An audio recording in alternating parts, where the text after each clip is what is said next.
Ben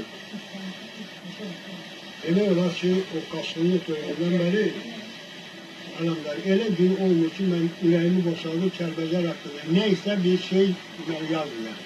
Yazmasam bağrım çatlayar, yazmasam çatlayaram.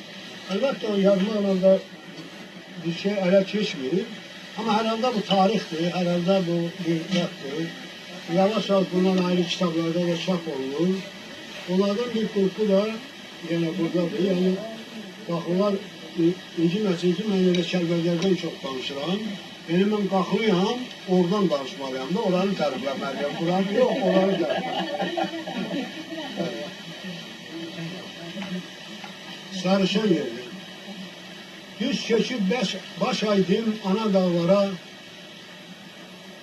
tutku təkərimə qarışan yerdə, ürəyim kövrəlir döndü yarpağa, arılar çiçəyə darışan yerdə. Yaman bağlanmışdı həyat bazarım, deyirdim yurduma düşməz güzarım. Öləndə qazılsın deyil məzarım, gülçiçək nazlanıb yarışan yerdə. Ürəyimdən keçdi elin yolağı, qəlbimdən yox oldu qəmin qalağı, əyilib həsrətlə örtdüm bulağı, küsən sevgililər barışan yerdə. Qəlbim hökm elədi, yeyin aç addım, bəlkə bir addımım oldu, 3 addım, Şamiram ən böyük arzuma çatdım, anam balasına sarışan yerdə.